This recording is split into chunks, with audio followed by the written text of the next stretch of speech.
சாமி அப்படி வந்து ஓடோடி வந்து ஆமா தந்தையின் பாதத்தை உள்ளன்பு படித்தபடியினால் கடல் சூழ்ந்த உலகத்தில் என்றும் சுப கீர்த்தியோடு வாழ்ந்து அப்படி ஆகட்டும்பா.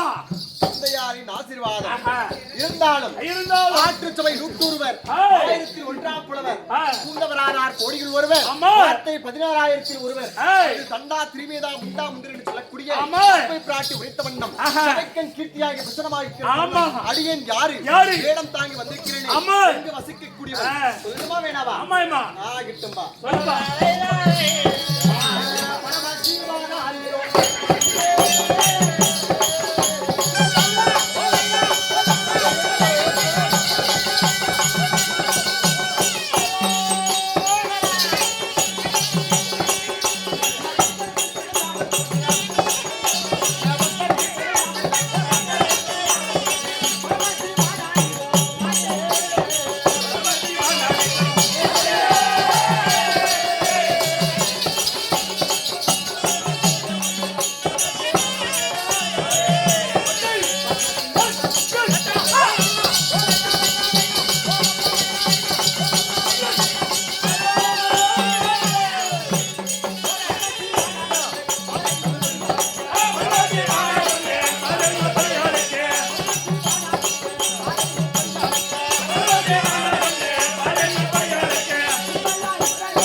உலக மக்களுக்கெல்லாம் படி 84 ஜீவ பேதங்களுக்கும் படியிலக்கக்கூடிய கர்த்தாவாக விளங்கக்கூடிய மும்மூர்த்தி தேவர்களில் ஒருவனாக விளங்கக்கூடிய என்னுடைய பெயர்தான் 2011 நேத்திரம் படைத்த பரமசிவன் என்று சொல்லி நன்றாக அறிந்து 2011 நேத்திரம் படைத்த பரமசிவன்.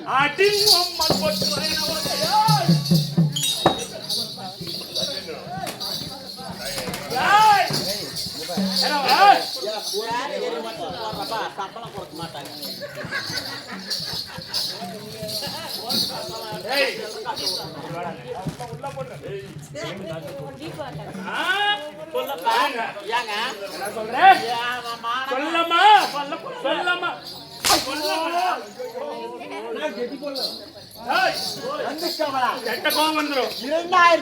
நேற்றம் படைத்த பரமசிவன் என்று சொன்ன உடனே எதற்காக உனக்கு இந்த கோபம்?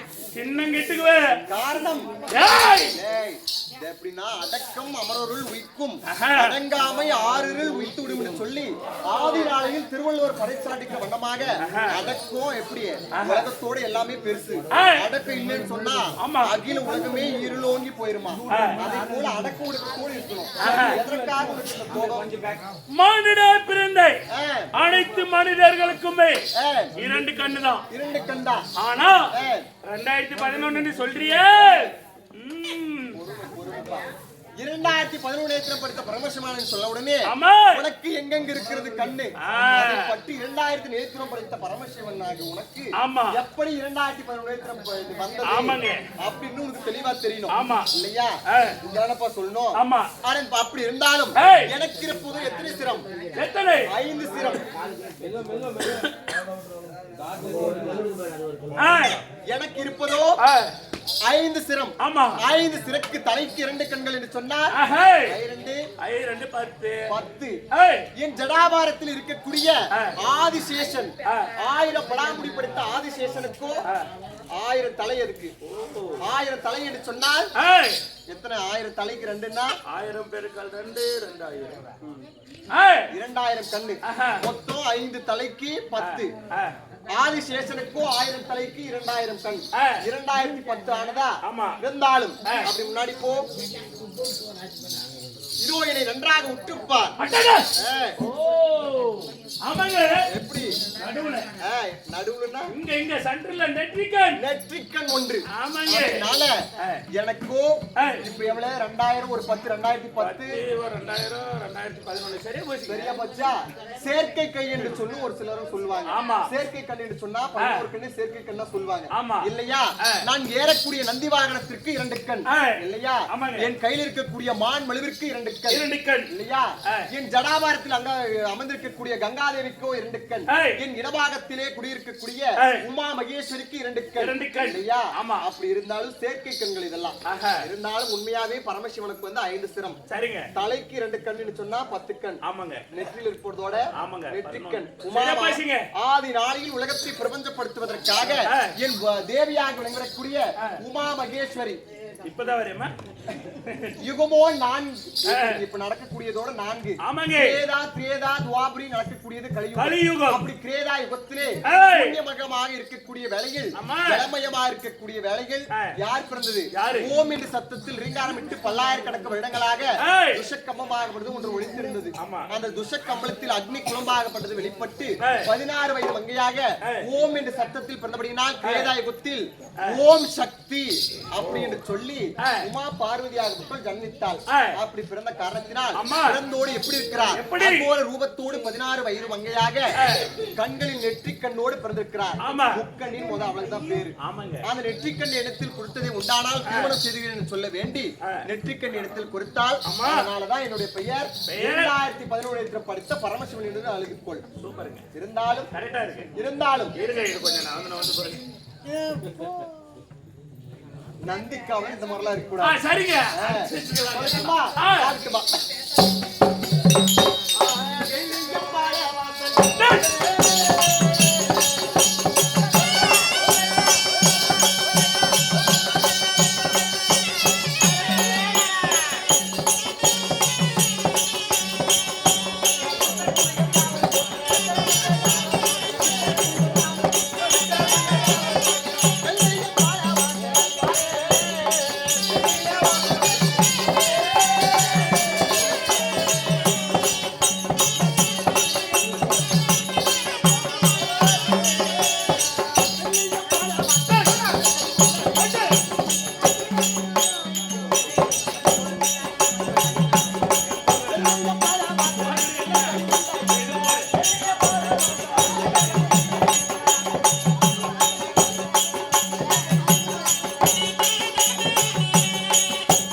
ஆதி நாளையில் எப்படி சொன்னால் நான் எவ்வாறாக பிறந்தேன்?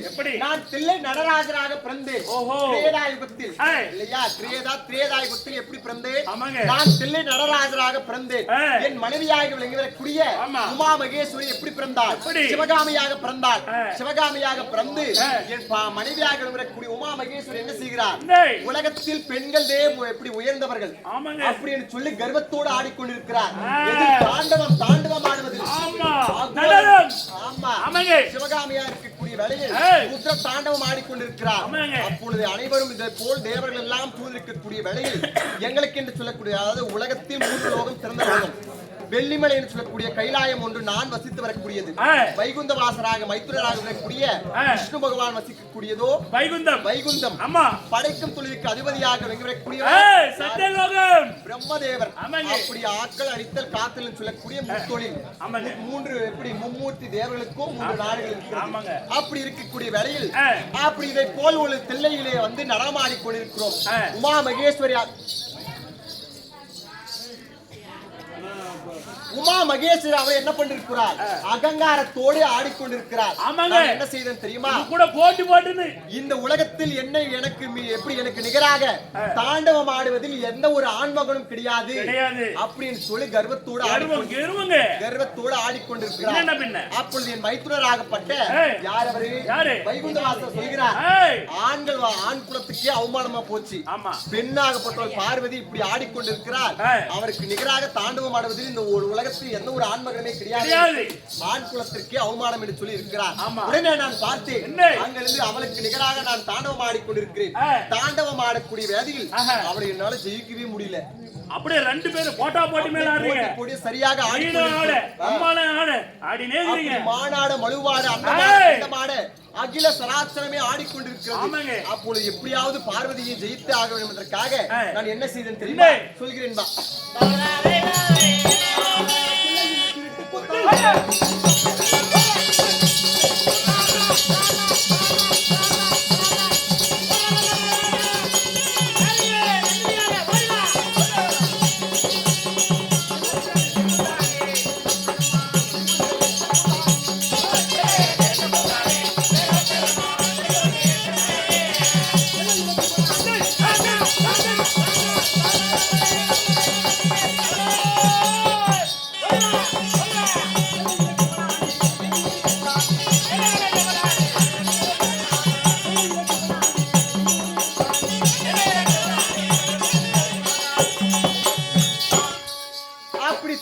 சரிக்கு சமமாக தாண்டவம் ஆடிக்கொண்டிருக்கக்கூடிய வேளையில் அந்த இடத்துல நான் ஒரு திருட்டு வேலை செஞ்சிட்டோம். எப்படியாவது வந்து ஜெயித்து ஆக வேண்டும் என்பதற்காக என்ன செய்தேன் தெரியுமா? என் காதில் இருக்கக்கூடிய குண்டலத்தை அவுத்து கீழே தரையில் போட்டேன். அப்படி தரையில் போட்டு அதை எடுத்து என் காலால் எடுத்து மாற்ற வேண்டும். எடுத்து இப்படி காலால காலு ஆமாங்க காலிலே எடுத்து மாட்டணும் சாமி. என்னால கையிலே போட முடியல சாமி. ஆமா கால்ல மாட்டி அப்படின்னா அன்று நாளில் ஒரு திருட்டு கூத்து ஆடிட்டு நாள். ஓஹோ ஒரு பெண்ணாகப்பட்டவள் காலை வந்து எப்படி முழங்காலுக்கு மேல தூக்க மாட்டாங்க. அதனால தூக்க மாட்டார்கள். அதனால அன்று நாளில் நான் திருட்டு கூத்து ஆடி விட்டேன். அன்று நாளில் ஆடிய கூத்துதான் இன்னைக்கு வந்து எல்லாம் ஆடிட்டு இருக்கு கூத்தாடிட்டு இருக்கு கூத்தாடுவீங்களா? அதனால சாமி எந்த ஊர் நீங்க எல்லாம் சூப்பரா இருக்கீங்களே? ஆமா ஆமா சொல்வாரு கூத்து பாடி போறேன். அதனால என்ன குவாரசா ஒண்ணு நீங்க ஒண்ணு பேசுறீங்க கூட. அதனால அன்று நாளே எனக்கு ஒரு பெயர் என்ன பேர் தெரியுமா? தில்லையிலே திருட்டு கூத்தாடி அப்படின்னு சொல்லக்கூடிய எனக்கு பெயர் வந்தது. இருந்தாலும் என்னுடைய சமாச்சாரம் வேற தெரியுமா?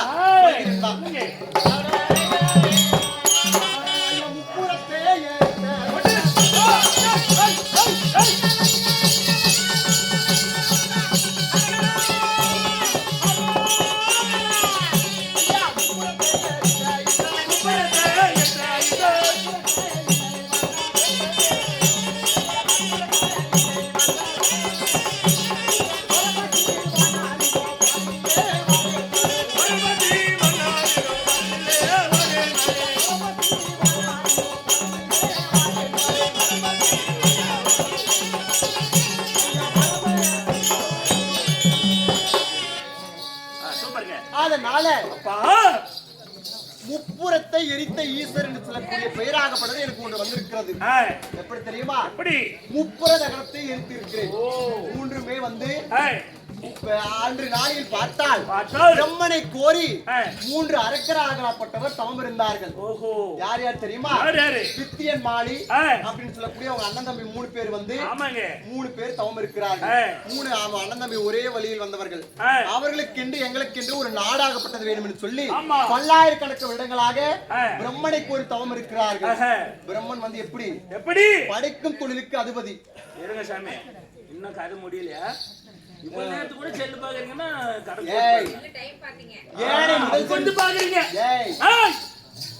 யானை முதல் ஜென்மம் எறும்பு. எப்படி எறும்பு கடை ஜென்மம். 84 ஜீவபேதங்களுக்கும் பணியாற்றக்கூடிய கர்த்தா.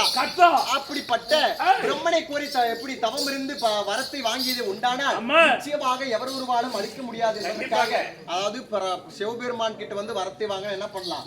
நிச்சயமாக அதுக்கு விமோசனம் கிடைச்சிடலாம். பிரம்மதேவன் கோரி தவம் இருந்து வரம் பெற்றாங்க என்ன பண்ணும்? ஒரு நிபந்தனையோடு எப்படி வரத்தை தருவார் பிரம்மதேவன். அப்படிப்பட்ட ஆள் இருந்தாலும் ஏன்னா வேதத்தை படிக்கக்கூடியவர். சமம் சொல்லக்கூடிய 4 வேதத்தையும் அவரிடத்தில் கொடுக்கப்பட்டார். ஏன்னா நம்பிக்கையான ஆள் சொல்லிட்டு யார் கொடுத்தது? விஷ்ணுவாகப்பட்டவர் மைத்துனர் கொடுத்தார்.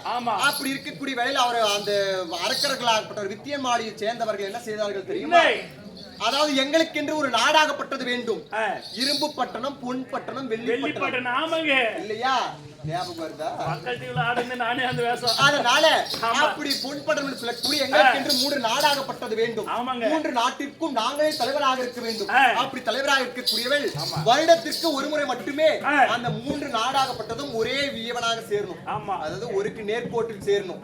அப்படி சேர்ந்ததை உண்டானால் அப்பொழுது வேணால் எங்களை அழித்துக் கொள்ளலாம். அதுவரை யாராலும் எங்களை வந்து அது வரைக்கும் நாங்க அது எப்படி இருக்கோம், அந்த இரும்பு பொட்டணம் பொன் பட்டணம் வெள்ளி பட்டணம் சொல்லக்கூடியது அங்கு இங்கு அலைந்து திரிந்து கொண்டே இருக்கும். ஒரே நாள் மட்டும்தான் நேர்கோட்டில் ஒரே மாதிரி நேரம் வரும். அப்படி அலைந்து திரிந்து கொண்டிருக்கக்கூடிய வேளையில் அப்பொழுது எங்களை வேண்டுமென்றால் அறிந்து கொள்ளலாம் என்று சொல்லி வரத்தை வாங்கி விட்டார்கள். வரத்தை வாங்கிய உடனே அவர்கள் என்ன செய்தார்கள்? தேவர் மூவர் கிண்ணர் கிம்பூடர் கிரீட கிரீடாந்தகர் சித்தியர் வித்தியாந்தர் நாவலர் பாவலர் ஜனக ஜனகவாதி என்று சொல்லக்கூடிய 30 முக்கோடி தேவர்களையும் அடித்து துன்புறுத்திக் கொண்டிருக்கிறார்கள். அதை பார்த்து பிரம்மதேவன் விஷ்ணு என்று சொல்லக்கூடிய 30 முக்கோடி தேவர்களையும் என்னிடத்தில் வந்து ஒரே முறையிட்டார்கள். அவர்களை அழிக்க வேண்டும் என்று சொன்னால் இப்பொழுது ஆகாது. பிரம்மனிடத்தில் பெற்றுக்கூடிய வரமாக அப்படியே அதாவது ஒரே நாள்ல தான் சேரும். அன்று நாள் மட்டுமே அழிக்க முடியும் என்பதற்காக சொல்லியிருக்கிறார்கள். அது வரைக்கும் காத்திருக்க வேண்டும் என்பதற்காக நான் சிவபெருமனாகிய நான் அனைவரையும் காத்துக் கொண்டு அந்த நாள் தருணம் வந்து விட்டது. உடனே என்ன செய்தீங்க? உடனே என்ன பண்ண? ஒரு தேராகப்பட்டதை செய்தேன். எப்படி தெரியுமா? சந்திரன் சூரியன் இவங்க 2 பேரும் என்ன பண்ண? சக்கரமாக இல்லையா உதயகிரி அஸ்தகிரி என்று சொல்லக்கூடியது அச்சாணியாகவும் இல்லையா அப்படி இப்படிப்பட்ட ஒரு வில்லாகப்பட்டது இப்படி ரதமாகப்பட்டதை தயார் செய்தேன். தயார் செய்து உடனே என்ன செய்தேன் தெரியுமா? அப்படி தயார் செய்து உடனே உமா பார்வதியாக என்ன செய்கிறார்? நானும் உன்னிடத்தில் வருகிறேன் என்று சொல்லி சொல்கிறார். உமாதேவி உமா மகேஸ்வரி என்ன செய்கிறார்? ஒரு அநீதி நடக்குதுன்னா அவன் உடனே ருத்ரமா காலியாயிருவா. அவளை தாங்கவே முடியாது. என்ன செய்கிறார்? உடனே எடுத்து அந்த முப்புறத்தை எரிப்பதற்கு நேராக சேர்ந்து விட்டது. எரிப்பதற்காக கால் எடுத்து வைத்து கால் வைத்த உடனே ரதமாகப்பட்டது உடைந்து விட்டது. உடனே என்ன செய்தேன் தெரியுமா? நெற்றிக்கண்ணை தெரிந்து நேர்கோட்டில் இருந்த அந்த 3 எப்படி லோகத்தையும் அழித்து விட்டேன்.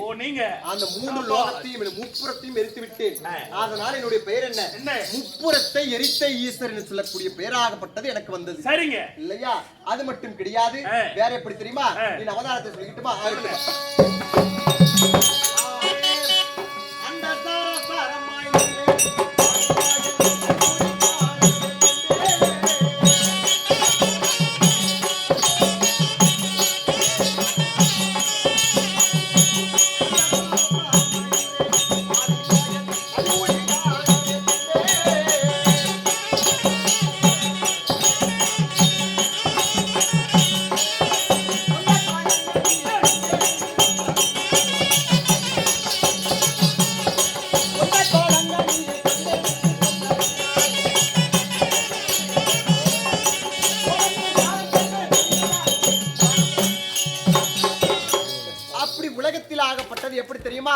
உலகத்தில் நான் தான் பெரியவன் நீ தான் பெரியவன் சொல்லி போட்டியாகப்பட்டது ஏற்பட்டது. மும்மூர்த்தி தேவனுக்கும் எப்படி மும்மூர்த்தி தேவனுக்கும் போட்டியாகப்பட்டது ஏற்பட்டது. அப்படி போட்டி ஏற்படக்கூடிய வேளையில் அதாவது யார் யாருக்கு தெரியுமா? யார் யாருக்கு? வைகுந்த வாசராகக்கூடிய சாட்சாதி எம்பெருமானுக்கும் அவருடைய மகனாக இருக்கக்கூடிய பிரம்மதேவனுக்கும் போட்டி ஏற்பட்டது. உலகத்தில் நான் தான் உயர்ந்தவர் என்று சொல்லி பேராகப்பட்டது வந்தது. போட்டியாகப்பட்டது ஏற்பட்டு வந்தது. இதை யாரிடத்தில் முறையிட வேண்டும் என்பதற்காக என்னிடத்தில் வந்தார்கள். உலகத்தில் பிரம்மதேவன் பெரியவனா சாட்சாதி எம்பெருமானாகிய நான் பெரியவனா அப்படி என்று போட்டி வந்த உடனே நான் என்ன செய்தேன் தெரியுமா? அந்த அப்படியே அண்டத்திற்கு பிண்டத்திற்கும் ஒரே ஒரு ரூபனாக சர்வ ரூபனாக நான் அவதாரம் எடுத்தேன். பெருசா அண்ட சராசரமாய் நின்றேன். அண்ட சராசரமாய் இருக்கக்கூடிய வேளையில் என்னிடத்தில் சொன்னார்கள், உலகத்தில் யார் பெரியவராக இருக்கிறீர்களோ என்று சொன்ன உடனே என் அடியையும் முடியையும் ஒரே நேரத்தில் யார் காண்கிறீர்களோ அவரே உலகத்தில் முதல் தெய்வம் என்று சொல்லி சொன்னேன். அதனால என்ன செய்தார் தெரியுமா? இவன் யாரு? சாட்சாத் எம்பெருமான் என்ன செய்தார்? பன்றி அவதாரம் கொண்டு என் பாதத்தை வந்து தொட்டார். எப்படி அடியை என்னுடைய பாதத்தை தொட்டு விட்டார். பிரம்மதேவன் அன்னவாகனம் ஏறி எங்கு செல்கிறார்? என் முடியை காண்பதற்காக மேல் நோக்கி சென்றிருக்கிறார். அப்படி சென்றிருக்கக்கூடிய வேளையில் என் முடியில் இருக்கக்கூடிய என்ன? தாளாம்பூ. தாளாங்கண்ணி பூ இருக்கக்கூடிய வேளையில் அது என் ஜடாபாரத்தில் இருந்து கீழ் நோக்கி வந்து கொண்டிருந்தது. அப்ப என்ன செய்யணும் தெரியுமா? இன்னும் எவ்வளவு ஒரு தூரமாக இருக்கிறது சிவபெருமானுடைய முடியை காண்பதற்கு என்று சொல்லி அன்னவாகனத்தில் இருக்கக்கூடிய பிரம்மதேவனாக தாளாம்பூடத்தில் கேட்க தாளாம்பூ கன்னியாகவும் உன்னால் பார்க்கவே முடியாது. சிவபெருமானுடைய அடியை முடியும் காண்பது மிக சாத்தியம் கிடையாது என்று சொன்ன எனக்காக நீ ஒரு பொய் சொல்ல வேண்டும் கேட்கிறார் அவரு அப்படின்னு சொல்லி தாளாம்பூடத்தில் பிரம்மதேவன் கேட்கிறார். ஆமா. பிரம்மதேவன் என்ன செய்யறார் தெரியுமா? அப்படி கேட்ட உடனே தாளாம்பூவாகப்பட்டது கீழே இறங்கி வந்து சொன்னது. அதாவது பார்த்து விட்டார் என்று சொல்லி பொய் சொல்ல உடனே நான் அறிந்து கொண்டேன் பொய் என்று சொல்லி விட்டீர்கள். எப்பொழுது நீயாகப்பட்டது இப்படி பொய் சொல்லி விட்டாயோ இன்று நாள் இருந்து எந்த தெய்வத்திற்கும் நீ படைக்கவே கூடாது என்று சொல்லி சாபத்தை கொடுத்தேன் தாளாம்பூவிற்கு. பிரம்மதேவன் எப்பொழுது நீ கண்டுவிட்டேன் என்று சொன்னவனால் உன் உருவத்தை யாருமே கண்டு கொள்ள கூடாது என்பதற்காக உனக்கு கோயில் என்பதே கிடையாது. பிரம்மதேவனுக்கு கோயிலே கிடையாது. பிரம்மதேவனுக்கு சபித்து விட்டேன். அப்படி இருந்தாலும் என் அவதாரத்தை சொல்லிக் கொண்டிருந்தால் சொல்லிக் கொண்டே இருக்கலாம். நாளைக்கு காலேஜ் போகணும் சார். அதனால இன்றைய நாளையில் தேவியாகப்பட்ட உமா மகேஸ்வரி அந்தபுரத்தில் இருக்கிறார். நான் அழைத்ததாக சென்று அழைத்து விடுகிறாயா?